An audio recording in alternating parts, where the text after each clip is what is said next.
Hey, once again, afternoon, folks. In this series, I'm going to be addressing issues to do with how best we can secure our data from unauthorized access.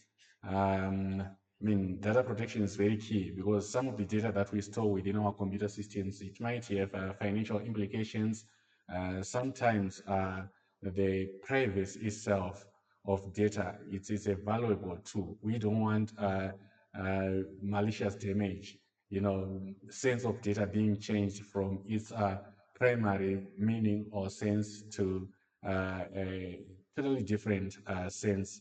So, this topic of interest security is going to cover or look into aspects such as uh, data itself.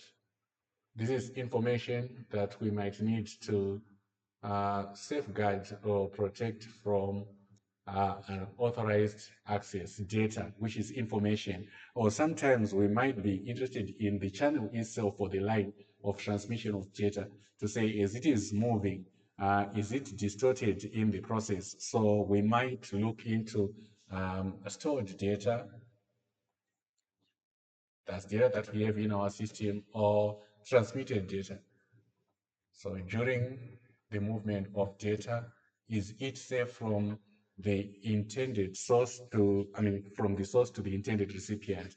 What's our interest now in securing data is can we safeguard it from attacks?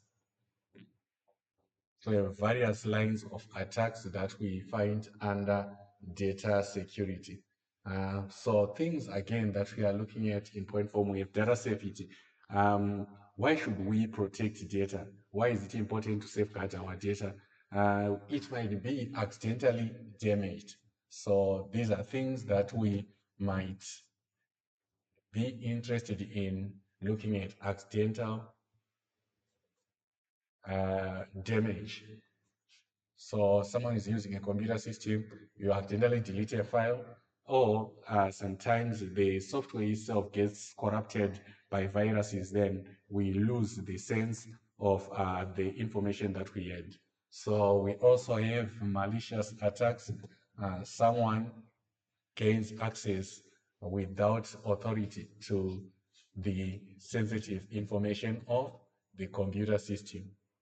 Then another aspect is we want protection of stored and transmitted data, like we spoke about earlier. We are saying when we want to safeguard our data as is being transmitted, which best mechanisms can we use? Sometimes we might be interested in using passwords. Passwords, these are methods of securing our data. If it's not password where we use our keyboard, sometimes we might make use of biometrics. This is the facial recognition, fingerprints, you name them.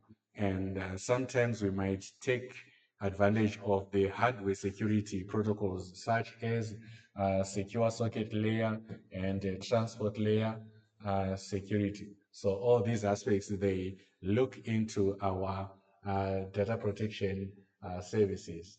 At times, we might use encryption, that is converting data into an unreadable format, which can only be unlocked by the intended recipient who might take advantage of keys. So we might have symmetrical or asymmetrical encryption standards. Then moving forward, we can look into protecting online systems. So why is it important to protect online systems? We have got threats that come as a result of usage of data over online platforms. So things that we might need to take a look into is threats such as the denial of service attack, where one person can overwhelm our network systems to an extent such that the intended users of this data might find it difficult. This can be network overload or sometimes change of passwords itself, such that if you type in a correct password, still you fail to access the data that you want to use.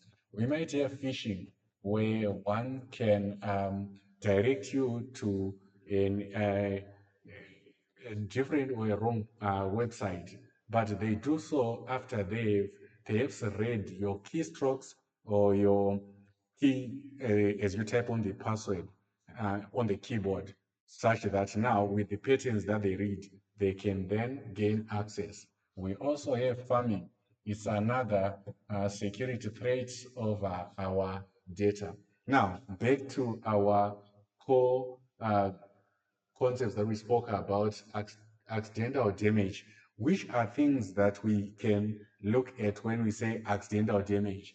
Examples can be uh, human errors. A human can accidentally delete files. So human errors such as you accidentally delete a file, which is important. So we need to secure our data from all those vulnerabilities. Let's have a look at another aspect, which is an accidental data damage. We can have mistyping of the data because the moment you fail to type it properly, uh, sometimes the meaning is distorted. Then we also have the software crashing on its own. So software crashes, they can damage the data. So there are a lot of threats that we might find which come accidentally. Another one to look at is corruption of files. So corrupted files. It's a threat which comes from a human as they operate the computer systems. Sometimes they can come from hardware failures itself. So power saving. You want to save data, but there is power cut, then you fail to have a proper record or copy of the information that you want. So power cuts or failures resulting in loss of data. So all these are threats that come as a result of the human himself trying to perform actions on the data. Then next we have malicious attacks. When we say malicious, we are looking at users gaining unauthorized access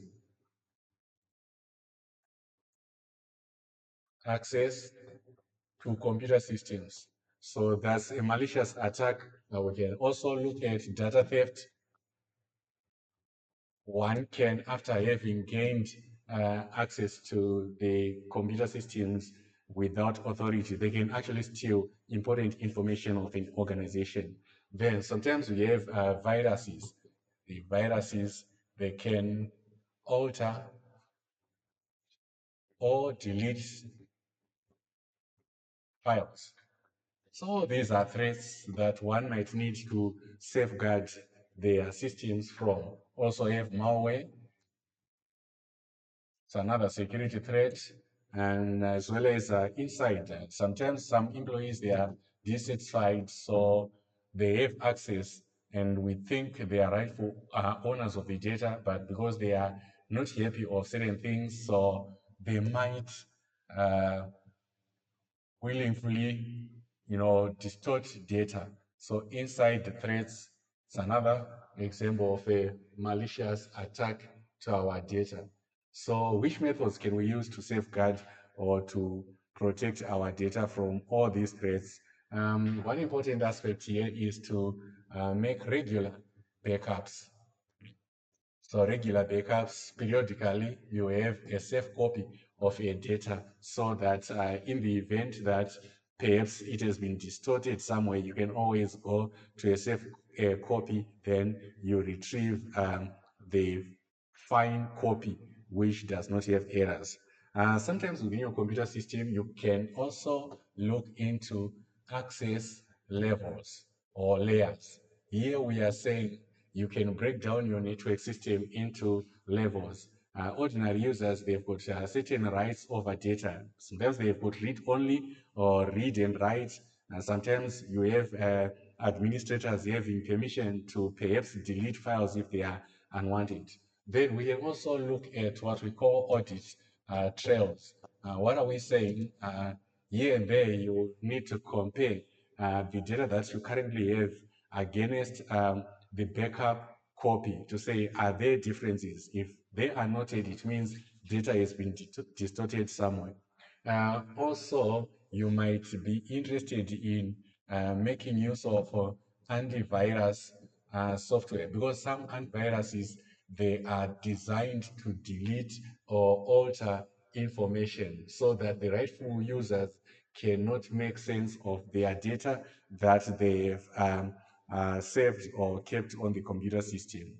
Then the next aspect we want to look at is how best can we keep our stored and transmitted data safe.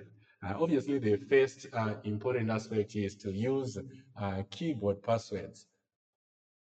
That's the most basic one, keyboard passwords.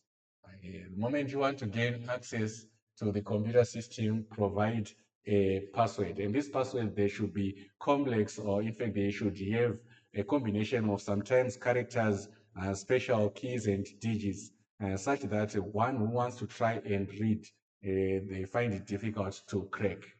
Other than keyboard passwords, we might also engage biometric security features. Biometric security. And here we are looking at aspects such as fingerprint, iris recognition, you name them. These are designed to make sure that the only kept copy within the system is matched, and if it's successful, then it means that person has got access to the information within the system. One other aspect to look at when we talk of passwords, like I said earlier, these passwords have to be long, because it should take the hacker or intruder difficulty to gain access. And you should not share your password. So they should be long, not shared, and you need a regular update of your password, so that if there's someone reading or trailing your key, they fail. Now, when we come to firewalls, these are like border points within our network system. They are designed to control which traffic is permitted to enter the system, which is not permitted. And when we do so, it means our data is safeguarded as it goes through the internet. So firewalls can be found in form of hardware or software. Some routers, they perform this firewall activity, or we might have it in software form. Sometimes, as we are using firewalls, I said it earlier that these are designed to monitor traffic in and out of the network. So we have built our list of IP addresses, which we know these are trusted and they can be allowed to gain access. Or as we are leaving the network system, our IP address should be invisible in the network system. And for that change to be engaged, we need concepts such as network address translation, to say the original network protocol address that we had while sending data. As we go through the file, there is a change. Then we must also look into blocking certain ports which we are not using, because hackers, they try and test weak points within a computer system. So if you just plug up a port that you're not using, it might be a weak point which will lead to your data being damaged by unauthorized personnel. Also, the most important part which is covered by firewalls is generally to prevent unauthorized access. Let's have a look at proxy servers.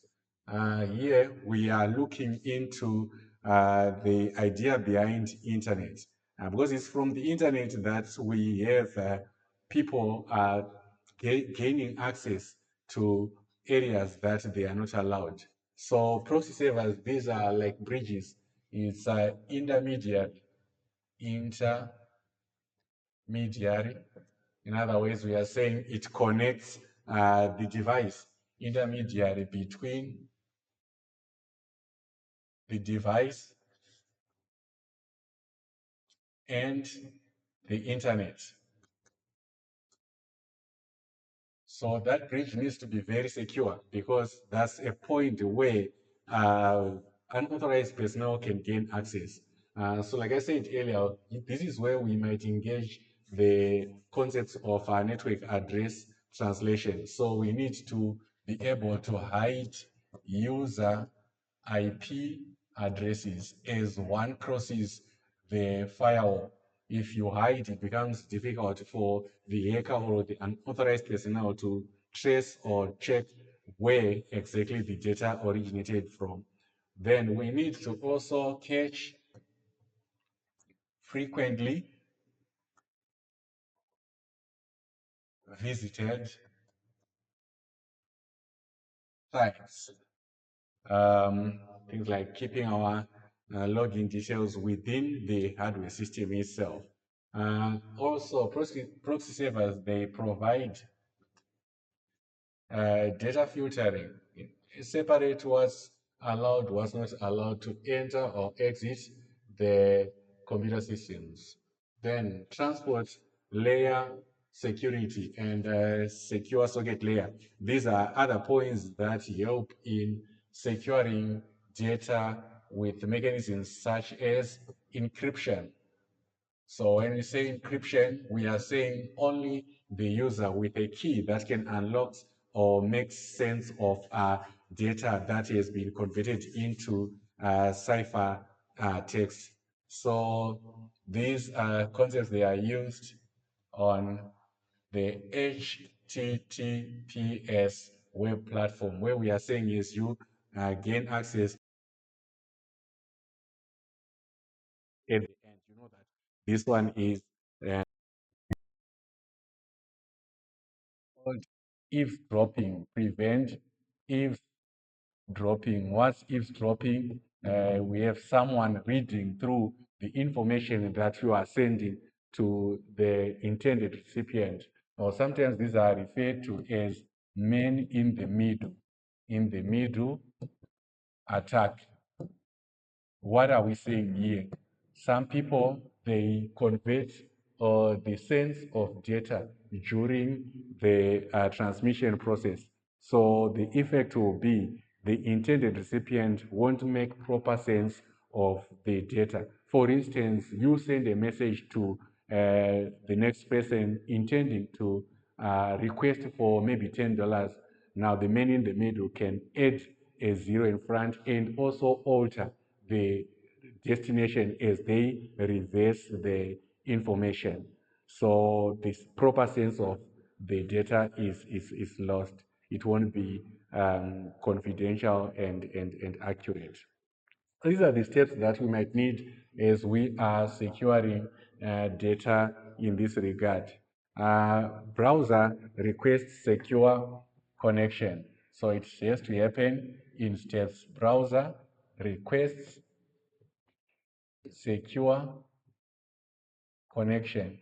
So our first step is we are trying to do data transmission in a secure manner. Then the sender then sends, or actually it's the server sends the certificates. Which certificate? This is certificate which is needed to make sure the data sent is authentic. Then the browser actually does the verification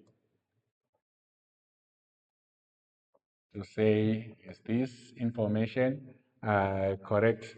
Then when that happens, encryption begins, because there is communication which is secure between sender and receiver. So encryption will then start or begins. So we have got different types of encryption. There's symmetrical encryption where both sender and receiver have got a common key which is used to either lock or unlock the data. So we can say symmetric, uh, same key encrypts and decrypts the data. Uh, so this key needs to be safeguarded because the moment it's taken or it's intercepted, then the uh, hacker has got access to the data because they can unlock and make sense of it. So the process is we have plain text which is readable to human, and it goes through an encryption algorithm which converts it into an unreadable format, such that the only person with the key can make sense of it. After encryption, we have ciphertext. What ciphertext? This is text that does not make sense given one does not have key to unlock it. So what's the logic here? When we have our key, in order to safeguard it, make sure the key is long. Longer keys are advisable when you are encrypting the data. Why is it important? Because it is stronger and it is not easily brute forced. What do we mean by brute force? We are saying one can keep on trying various sequences of keys until they get the correct one. But with brute force, one is to take note of the advancement in technology, where we are seeing introduction of quantum computing. We are having computer systems that can play around with all combinations and sometimes come up with the one that can unlock the data. So the next aspect is denial of service. We were saying denial of service. Here we have the overload of computer systems with traffic. So we can have overload of the server with traffic. What's the problem here? The intended users might struggle to gain access to their data. And the implications can be this causes websites that one wants to access to be slower because there is a large volume of traffic directed to the server. And sometimes we can actually have the web page itself crashing. So these are some of effects of denial of service attacks. And these, they can affect valuable, they affect valuable production time for business, affect business time, which results in financial implications. Then the next one is phishing. What are we interested in under phishing? Phishing, here we have fake emails which are designed to direct a user to a wrong, perhaps website, and sometimes they ask to log in and their credentials are taken. So these are fake emails with a misrepresentation, so fake emails to um, wrong platforms or websites. So you type the correct URL, but you are directed to a wrong destination. So what will be the intention there is one fishes. The goal here is to steal passwords, like we said, steal passwords and gaining unauthorized access. Things which are of worry here can be bank login details, uh, bank logins. We can talk of, well, any important information that has been secured. It can be attacked through phishing. And when we talk of farming, that's when we have users being redirected to fake websites.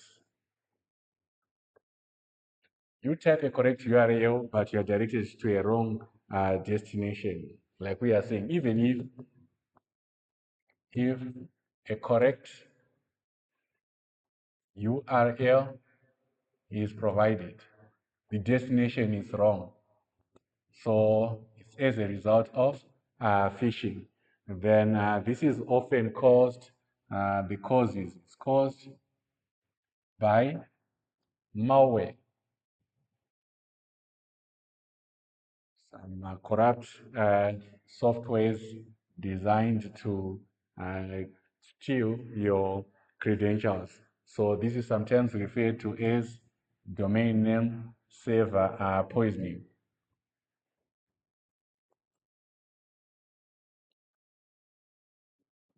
Killing the connection between the URL and the IP address pointing to that specific URL. So with the discussion we had, we want to look into about 10 problems that I have there which relates to the security system. And if you can rephrase or refresh on the key points that we spoke about under security, I'm sure there should be solutions to these questions that we have. So we will deal with the questions in the next series. I hope you guys, you found these descriptions under security enriching or interesting. So let's meet in the next series where we are talking about solutions to those given problems. Thank you.